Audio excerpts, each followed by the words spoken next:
Let's do something interesting, like throwing water into a hot kadai.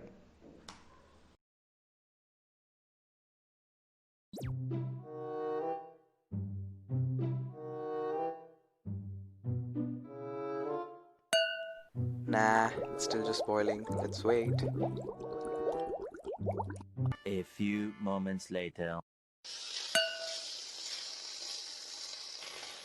Look at these matte droplets. We're almost there. Whoa, look at that. Leidenfrost orbits. What you just observed is the Leidenfrost effect. When a liquid comes in contact with a surface significantly hotter than its boiling point, you won't see it boiling away rapidly.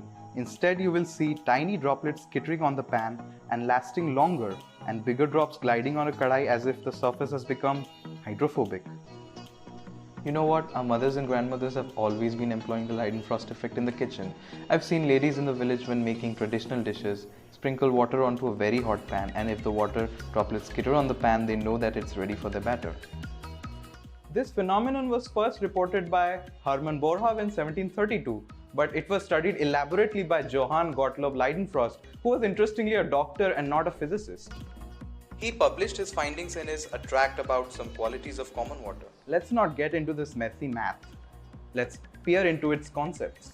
When a droplet of water falls onto a superheated surface well beyond its boiling point, the bottom part of the droplet immediately vaporizes.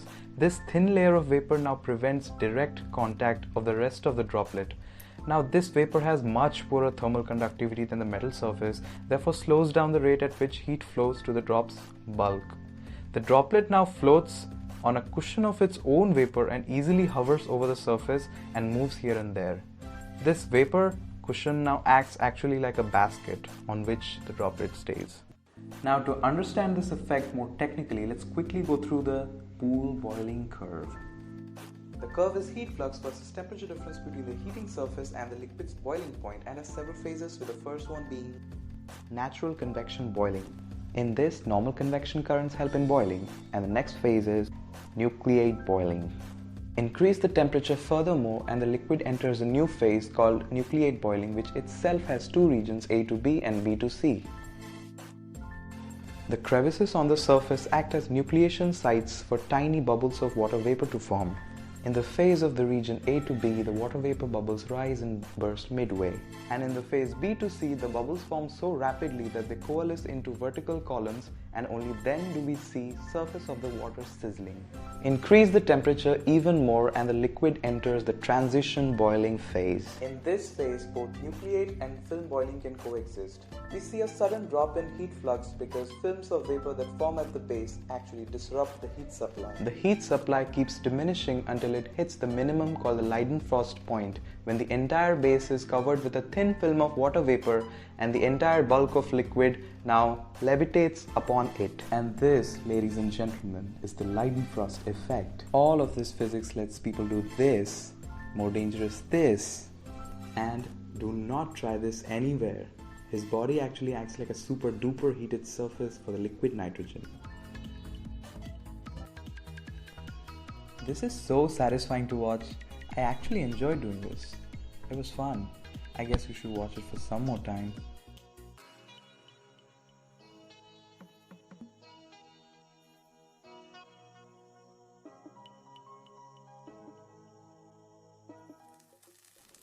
The Leidenfrost droplets also tend to move on the surface. But why should they move?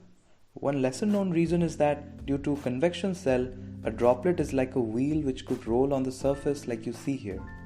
These movements can be manipulated like this one, where the circular motion could promise futuristic Leidenfrost engine. But as of today, the effect could only pose challenges in machinery operating in intense heat like solar probes, if the temperature of the probe surpasses the boiling point of its coolant liquid.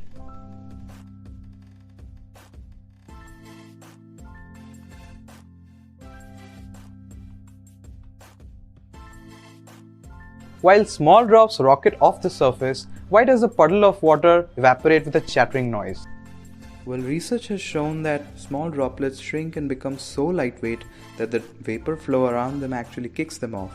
On the other hand, Larger droplets gradually shrink and due to their weight touch the fan and explode with an audible crack and meet their end, just as this video. Hi, this is Abhisek and thanks for watching.